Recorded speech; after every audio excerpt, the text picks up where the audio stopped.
అయిష్టంగానే హైకమాండ్కు okay.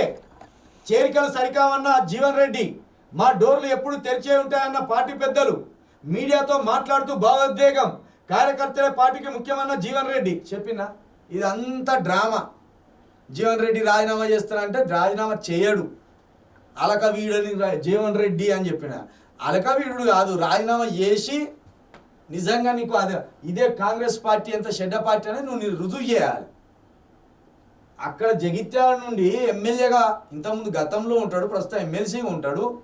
75 సంవత్సరాలు వచ్చిన కాంగ్రెస్ పార్టీని నమ్ముకొని ఉంటాడు.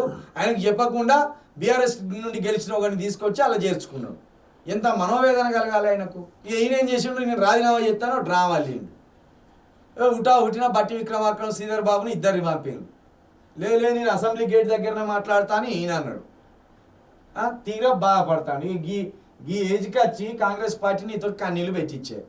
మరి కాంగ్రెస్ పార్టీ కన్నీళ్ళు పెట్టించినప్పుడు ఆ కాంగ్రెస్ పార్టీకి నువ్వు కన్నీళ్ళు పెట్టియాలంటే రాజీనామా చేసి బయటికి రావాలి. కానీ నువ్వేంటి పొలిటికల్ డ్రామా ఆడతాను. ఈ పొలిటికల్ డ్రామాలో ఈయన ఆశపడేది ఏంటంటే ఇప్పుడు మంత్రివర్గ విస్తరణ జరుగుతుంది. ఈ మంత్రివర్గ విస్తారంలో అయ్యో వృద్ధుడైపోయిండు జీవన్ రెడ్డి, ఈ మన పార్టీనే దగ్గర ఇన్ని సంవత్సరాలుగా నమ్ముకొని ఉన్నాడు, పార్టీ కష్టకాలంలో ఉన్నప్పుడు కూడా ఉన్నాడు, కాబట్టి మంత్రి పదవి ఇద్దాం అని అధిష్టానం జాలి తెలిసి ఓ మంత్రి పదవి ఇస్తుందేమోనని నోరు తెరుచుకొని ఈయన ఉన్నాడు. కానీ మీలాంటి వాళ్ళని పట్టించుకునే పరిస్థితి అక్కడ లేదు. ఆడ మూటలు మోసుకపోయటానికి అక్కడ మొదటి ప్రాధాన్యత ఉన్నదట. జీవన్ రెడ్డి గారు మిమ్మల్ని మనోవేదనకు గురి చేసింది కాంగ్రెస్ పార్టీ. మీ సేవలను ఇన్ని రోజులు వాడుకున్నది. కష్టకాలంలో కాంగ్రెస్ పార్టీకి అండగా ఉన్నా కూడా నీ అభిప్రాయాన్ని వాళ్ళు లెక్కలోకి తీసుకోలేదు, నీకు విలువ ఇయ్యలేదు. విలువ ఇయ్యని పార్టీలా నువ్వు ఏడ్చుకుంటా ఉండే బదులు బయటికి వచ్చి నీకు కన్నీళ్ళు పెట్టించిన వాళ్ళకు కన్నీళ్ళు పెట్టియాలంటే అంతకు మించి స్కెచ్ చేయమనే ఈయన.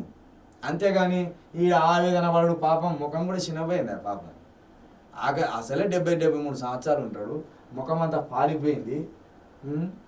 అయిష్టంగానే హైకమాండ్ కోకే అంటే హైకమాండ్ కోకే అంటావు, ఎందుకంటే నీకు మంత్రి పదవి కావాలని ఆశ ఉన్నది.